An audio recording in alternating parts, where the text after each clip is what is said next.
भारतीय अफवाज की जानिब से LOC पर जंग बंदी मुआहदे की खिलाफ वर्जियां जारी हैं। दफ्तर खारजा ने सीनियर भारतीय सिफारतकार को तलब करके शदीद एहतजाज किया। तर्जुमान दफ्तर खारजा के मुताबिक 14 अगस्त को लाइन ऑफ कंट्रोल पर भारतीय फौज की फायरिंग से एक शहरी जख्मी हुआ था। रवा साल भारत 1980 मरतबा जंग बंदी मुआहदे की खिलाफ वर्जियां कर चुका है। रवा साल भारतीय फौज की फायरिंग से 16 शहरी शहीद और 161 अफराद जख्मी हुए। तर्जुमान जावेद हफीज का कहना था कि भारत का मासूम शहरियों को जानबूझकर निशाना बनाना काबिल मुजम्मत और आलमी कवानीन के मुनाफी है। भारत की इश्तियाल अंगेजी खित्ते में अमन सलामती के लिए खतरा है। भारत इन हरकतों से मकबूजा कश्मीर की सूरत हाल से दुनिया की तवज्जो नहीं हटा सकता। पंजाब में थाना कल्चर तो ना बदला, लेकिन पुलिस अफसरों की तनख्वाहों में गैर मामूली इजाफा कर दिया गया। पुलिस अफसरान की कारकर्दगी पर सवालिया निशान, लेकिन पंजाब हुकूमत मेहरबान। पंजाब में पुलिस अफसरों को बुनियादी तनख्वाह का 1.5 गुना एग्जीक्यूटिव अलाउंस मिलेगा। अलाउंस ग्रेड 17 से 22 के पुलिस अफसरों का बढ़ाया गया है। IG की ब्रीफिंग पर पंजाब काबीना ने 13 अगस्त को मंजूरी दी। मजीद जानते हैं नुमाइंदा खुसूसी नईम अशरफ भट्ट से। तहलका खेज खबर है नईम साहब, और मंजूरी राजदारी से दी गई है। क्या काबीना के किसी रुकन ने कोई मुखालफत भी की थी? तो इसको हम राजदारी से इसलिए कहेंगे कि आमतौर पर जब कोई समरी काबीना मंजूर करती है, इसमें इसी काबीना इजलास में जो परसों हुआ दीगर समरियां भी मंजूर, कुछ रिजेक्ट भी हुई, उसकी सारी डिटेल प्रेस रिलीज में भी आती है। फिर बाद में वजीर इत्तलात सियादुल हसन चौहान ने प्रेस कॉन्फ्रेंस की, उसमें डिटेल बताई। लेकिन ये समरी जो अहम तरीन थी, इसको छुपाया गया, इसका जिक्र नहीं किया गया।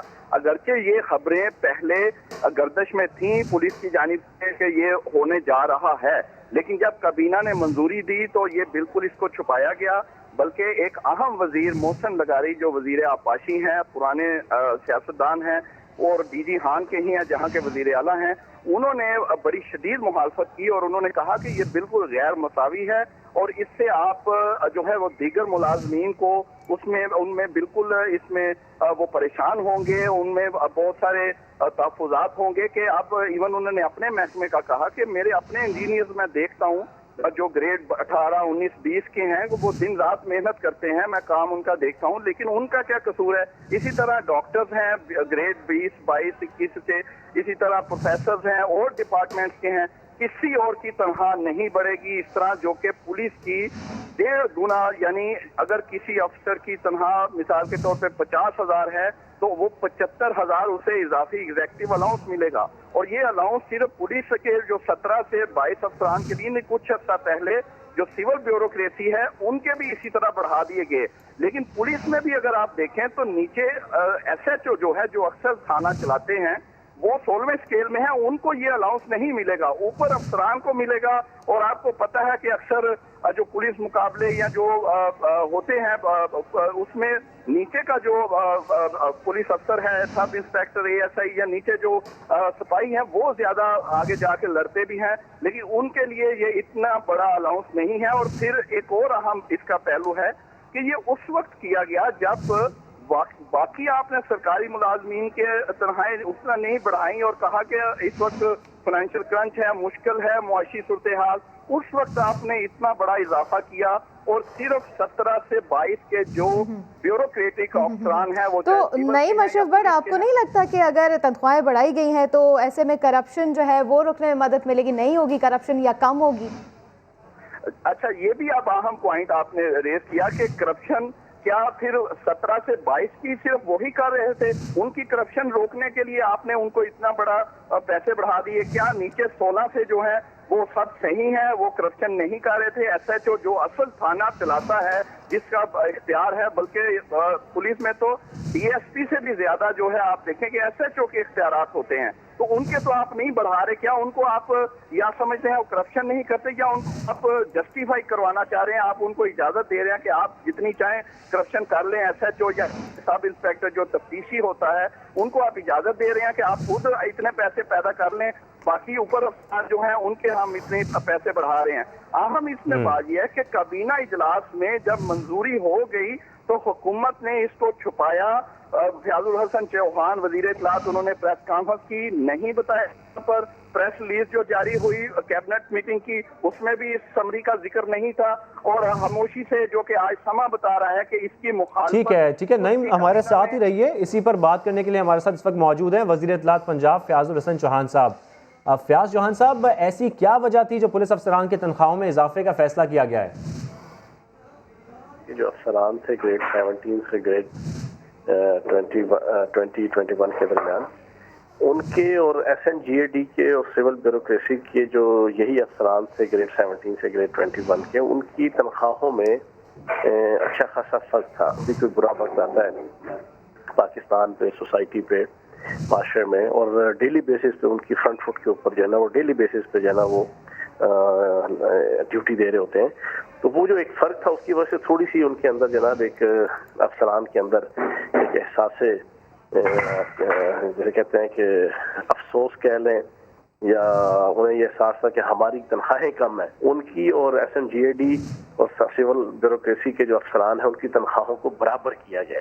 तो उसके तहत फिर उनकी जो है ना एक अनाउंस ऐसा इंक्रीज किया गया कि जैसे उनकी तनख्वाहें तकरीबन बराबर हो गई हैं। बस ये फैसला हुआ। ठीक है, फयाजुल हसन चौहान साहब से हम गुफ्तगू कर रहे थे। हम इस वक्त ज्वाइन किया है ब्यूरो चीफ लाहौर अहमद वलीद साहब ने। वलीद साहब, वज़ीर इत्तलात ने तस्दीक की है कि पुलिस अफसरान के अलाउंस में भारी इजाफे किए गए हैं, लेकिन सवाल ये पैदा होता है कि क्या ये फैसला खामोशी से क्यों किया गया है? मीडिया को इससे आगाह क्यों नहीं किया गया? देखिए, ये पहले से ही मामला चल रहा था और अब ये कैबिनेट ने अप्रूवल दी है। इससे पहले इतलात जो हैं लोगों को मिल चुकी थी, और लेकिन अब फाइनली अप्रूव किया। लेकिन उस अप्रूवल में ये हुआ है कि जो कैबिनेट ने जो उस दिन मीटिंग की, उसमें ये सारे जो नुकात थे, जो एजेंडा था, उसमें सारे मामलात जो हैं उनकी प्रेस ब्रीफिंग की। लेकिन जो पुलिस के जो ये इंक्रीमेंट्स, अलाउंसेस और ये जो इजाफा किया गया, इसके बारे में उन्होंने कोई ऐसी बात नहीं की, जिसके बाद वो उसकी खबरें भी नहीं चली।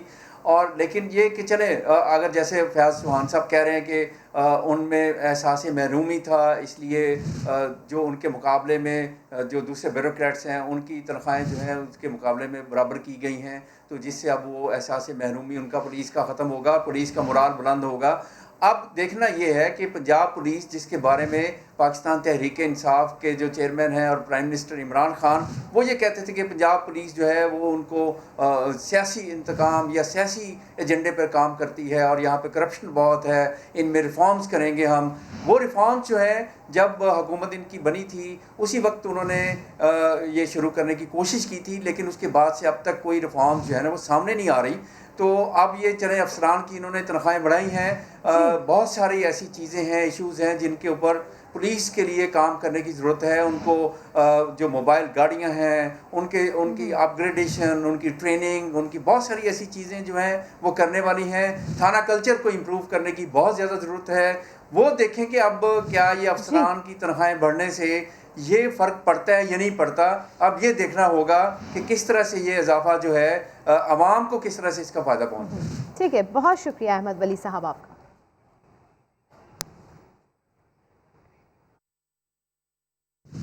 और आपको बताएंगे, हुकूमत की पाबंदी नज़रअंदाज, खैबर पख्तूनख्वा के बेशतर इलाकों में स्कूल खुल गए। इंतजामिया ने कई स्कूल सील कर दिए, मुतादिद प्रिंसिपल्स पर मुकदमात भी कायम कर दिए। खैबर पख्तूनख्वा के कई शहरों में आज प्राइवेट स्कूल खोल दिए गए और फिर सरकारी इंतजामिया हरकत में आ गई। 25 स्कूल सील कर दिए गए। कई प्रिंसिपल्स के खिलाफ NDMA एक्ट के तहत मुकदमात दर्ज कर लिए गए। 4 सद्दा में भी आज सारे प्राइवेट स्कूल खोल दिए गए। सुबह 7 से 10 बजे तक क्लासेस हुई। तर्जुमान प्राइवेट स्कूल 4 सद्दा ने कहा है कि जिले में पीर को भी स्कूल खोले जाएंगे। मालाकंड डिवीज़न में भी आज तमाम प्राइवेट स्कूल खोले गए। SOPs के तहत बच्चों को बुखार चेक करके क्लासों में बिठाया गया। हर क्लास में 12-12 बच्चे बिठाए गए। ताहम बन्नू में 15 सितंबर से ही स्कूल खुलेंगे, जैसा कि हुकूमत की हिदायत हैं। और आपको बताएं, चित्राल में ग्लेशियर्स पिघलने में तेजी आ गई है। सैलाबी रैले में बहकर एक बच्ची जान बहक हो गई है। मुतासरा गांव के लोगों को महफूज मकाम पर मुंतकिल कर दिया गया है। सैलाब की जद में आकर 10 घर तबाह हो गए। महकमा मौसमियात ने 17 अगस्त से बर्फानी झीलें फटने की पेशगोई की है। हुंजा, नगर, बगरोट और यासीन वैली में हिफाजती इकदामात की हिदायत जारी कर दी गई हैं। वज़ीर आला KP महमूद खान ने ज़िला इंतज़ामिया और रेस्क्यू एहलकारों को फौरी तौर पर मुतासरा इलाका पहुँचने और अशियाए खुर्दनोश समेत इमदादी सामान पहुँचाने के अहकामात जारी कर दिए हैं। जिला दादू की तहसील जोही के इलाके काछू में सैलाबी सूरत हाल के बाद 8वें रोज़ भी मामूलात ज़िंदगी बहाल ना हो सके। 200 से ज़ायद देहात और जोही से गोरख हिल स्टेशन की तरफ जाने वाली सड़क का ज़मीनी राब्ता तहसील हेडक्वार्टर से मुनक़ता है। सैलाब मुतासरा इलाकों में अशिया खुरनोश की किल्लत पैदा हो गई है। मुतासरा इलाकों के मकीनों का कहना है कि काछू में मुतादिद बुनियादी सेहत मराकज़ बंद हैं। इमदादी सरगर्मियाँ ना होने के खिलाफ भी तहसील जोही में शहरियों ने एहतजाज किया।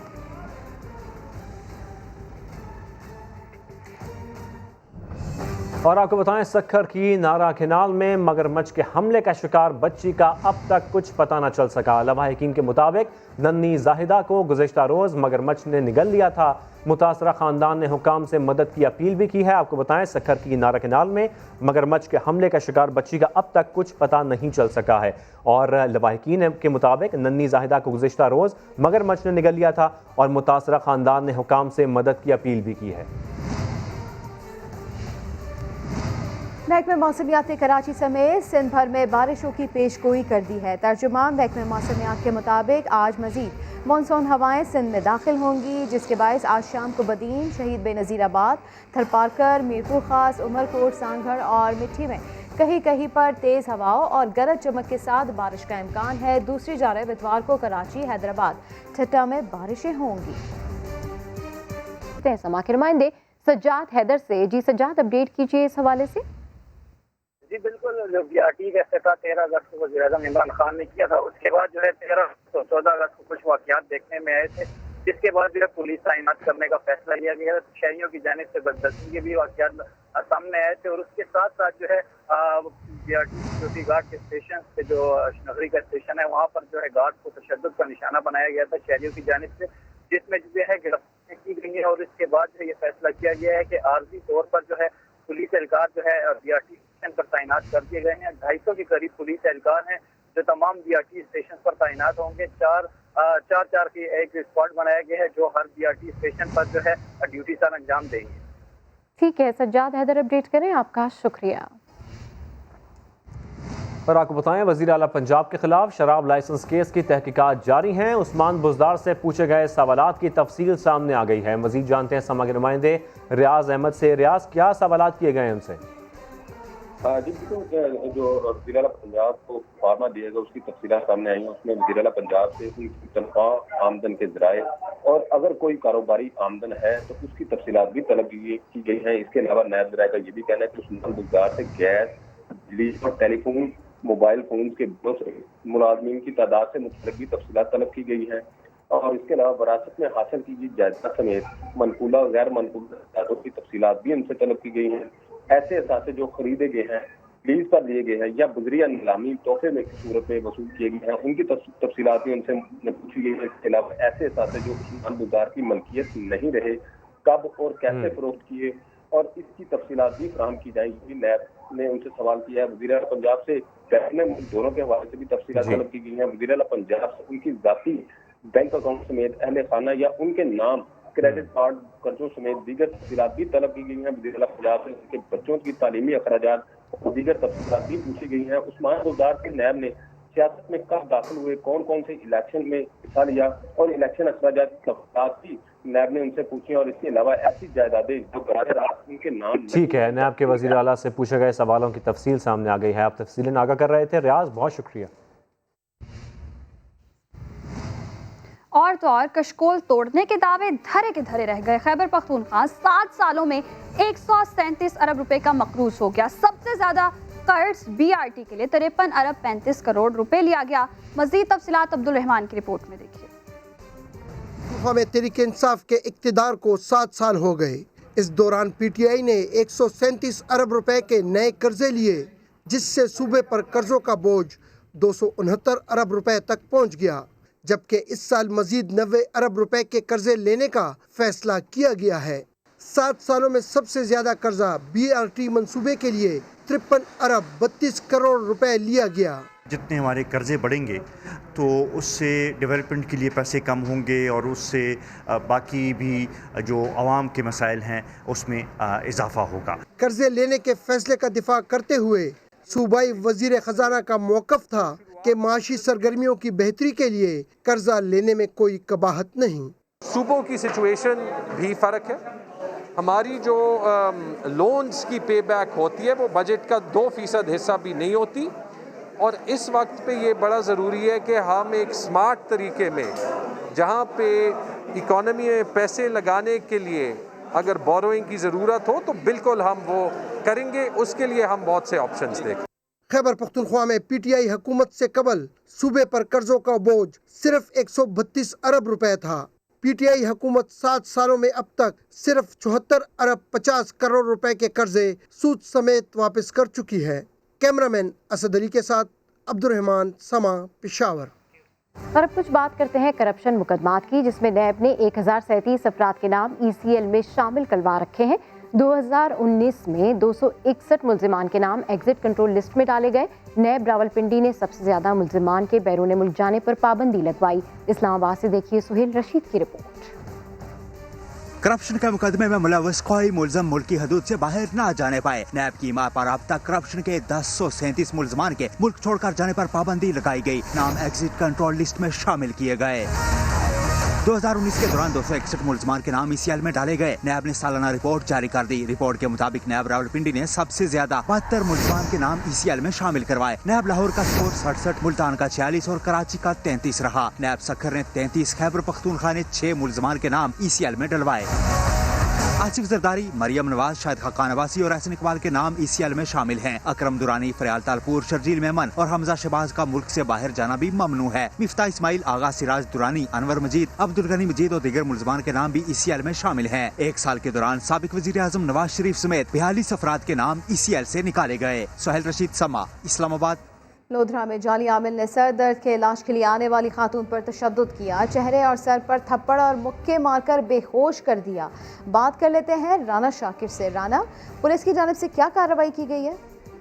जी इरम, लोधरा का चक इलाका है। चक 383 WB की रहायशी खातून शमशाद बीबी ने पुलिस को बयान देते हुए कहा कि 2 से 3 दिन पहले मैं सर में शदीद दर्द था, मैं दवाई खाती रही लेकिन वो आराम ना हुआ। इसकी वजह से मैं आलम जो आमिल था मुमताज शाह उसके पास गई दम करवाने, मैं और मेरी वालदा। लेकिन वहाँ जब गए तो आलिम ने ये कहा कि आपको जिन्नात हैं और ये जिन निकालने पड़ेंगे। इस पर आमिल मुमताज शाह ने मुझ पर तशद्दुद किया, मुंह पे थप्पड़ मारे और मुक्के मारे और मेरे और ऐसे में फिर बेहोश कर दिया। राना शाकिर, शुक्रिया आपका। यौम आज़ादी के मौके पर पेशावर में फायरिंग करते नौजवान की वीडियो वायरल हो गई। पुलिस ने नौजवान को गिरफ्तार कर लिया। नौजवान के खिलाफ थाना हयाताबाद में FIR दर्ज कर ली गई।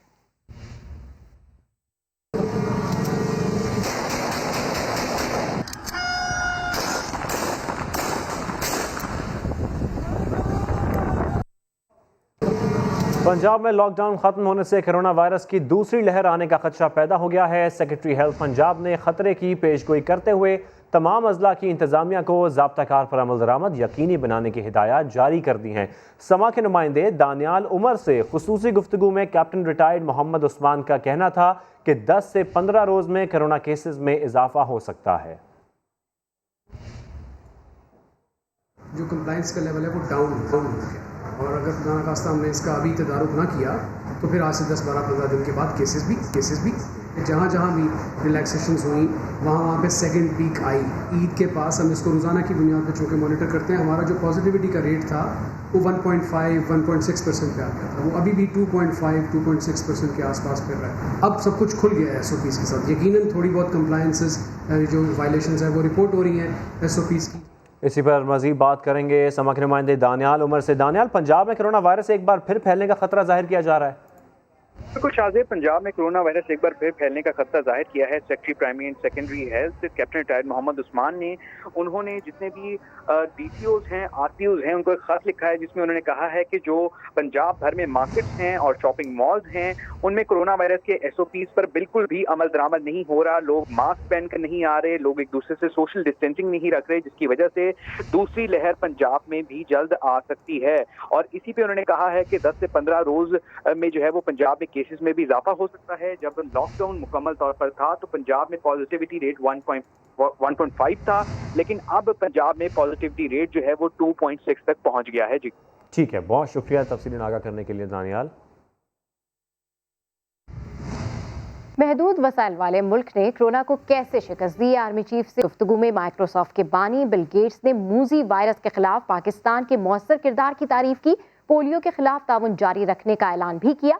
आर्मी चीफ कहते हैं पोलियो फ्री पाकिस्तान एक कौमी मकसद है। इस्लामाबाद से देखिए उस्मान खान की रिपोर्ट। शादी पर पाकिस्तानियों ने जज्बा हुब्बुल वतनी की अनोखी मिसाल कायम कर दी। सिर्फ कराची के शहरियों ने 25 अरब रुपए की खरीदारी का रिकॉर्ड कायम कर दिया। इसी के ऊपर बात कर लेते हैं अशरफ खान से। तो अशरफ खान, यौम आज़ादी पर रिकॉर्ड खरीदारी की है कराची वालों ने। जी, ऑल कराची ताजे इत्तेहाद के चेयरमैन अतीक मीर ने दावा किया है कि इस बार यौम आज़ादी पर पाकिस्तानी जज्बा हुब्बुल वतनी की अनोखी मिसाइल कायम कर दी है और कराची के शहरियों ने मुल्क के 73वें यौम आज़ादी पर 25 अरब रुपए की खरीदारी का रिकॉर्ड कायम कर दिया और ये कहा है कि इस बार यौम आज़ादी पर झंडे, टी शर्ट, बैजेस, मास्क, बाजे, गारमेंट, इश्तिहार और आतिशबाजी का सामान और दीगर जो है सामान की फरोख्त हुई है। और इस बार जो सबसे अहम पॉइंट ये था कि कोरोना की वबा के बाइस जो है ज्यादातर इम्पोर्ट नहीं हुई थी, लेकिन ज्यादातर जो मुकामी सतह पे जो तैयार माल था वही फरोख्त हुआ है, जिससे मुकामी लोगों को ज्यादा फायदा हुआ है। बहुत शुक्रिया अशरफ खान आपका। और कराची का जिला जनूबी गंदगी का गढ़ बन गया है। लियारी की सड़कों पर सीवरेज का पानी जमा है। हॉक्स बे जाने वाली सड़क गढ़ों में कहीं गुम होकर रह गई है। साथ साबरी की रिपोर्ट में देखिए। डिस्ट्रिक्ट साउथ का इलाका लियारी गंदगी और कीचड़ का गढ़ बना हुआ है। हर गली में जमा सीवरेज के पानी ने अवाम का चलना फिरना तो दूर, सांस लेना तक मुहाल कर रखा है। दूसरी जानिब किमाड़ी टाउन की सड़कें तबाही की नई दास्तानें रकम कर रही हैं। बड़े बड़े गढ़ों ने सफर इंतहाई मुश्किल बना दिया। सड़क की मरम्मत न होने की वजह से हादसात मामूल बन चुके हैं। कम से कम मुझे 1.5 घंटा हो गया बाइक के ऊपर आते हुए।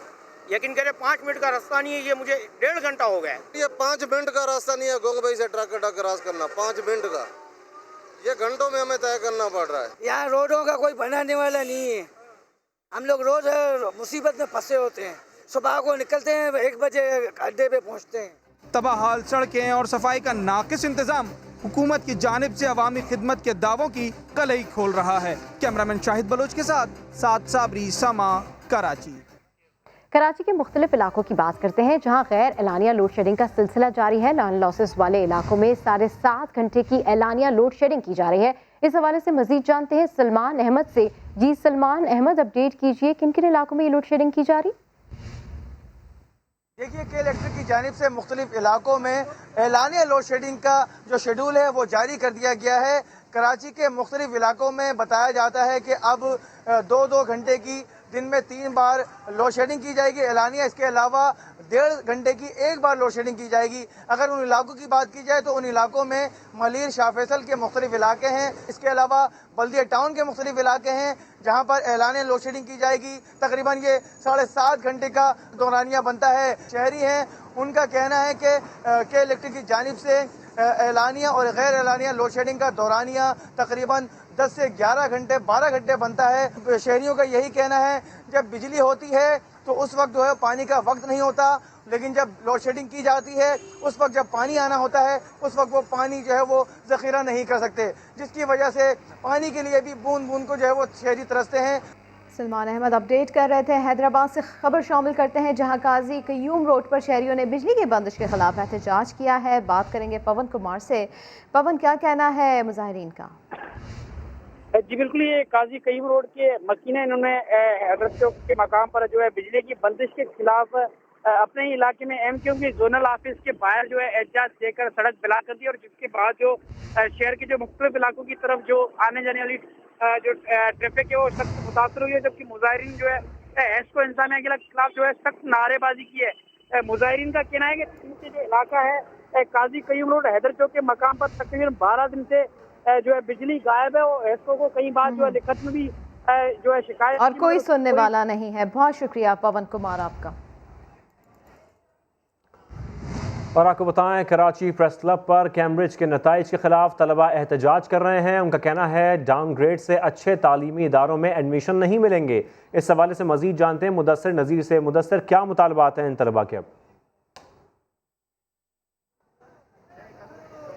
वालेकुम सलाम मुबीन भाई।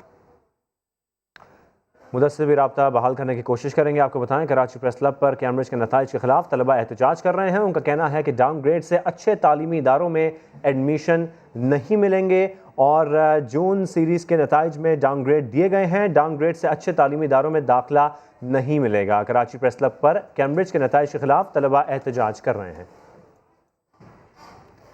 थरपारकर में गरज चमक के साथ बारिश हुई है। इस्लाम कोर्ट में बारिश के बाद सड़कें तालाब का मंजर पेश करने लगी। मजीद जानते हैं अब्दुल जब्बार से। जी अब्दुल जब्बार, आगाह कीजिएगा। जी बिल्कुल, मानसून का सिलसिला थरपारकर में एक बार फिर शुरू हो गया है। इस्लाम कोर्ट, नगर पार्कर, डीपलो समेत तेज बारिश जो है वो जारी है। इस वक्त इस्लाम कोर्ट की जो सड़कों में पानी जमा हो गया है। दीगर जो शहरी है वो भी परेशान है, लेकिन सयाह जो आए हैं थरपारकर घूमने के लिए वो बहुत खुश नजर आ रहे हैं। और थरपारकर के रेगिस्तानी जो इलाके वहाँ पर भी वक्फे जो है बारिश का सिलसिला वो जारी है। जी ठीक है, बहुत शुक्रिया आपका। एक ब्रेक के बाद हाजिर होंगे हेडलाइंस के साथ। देखते रहिए समा।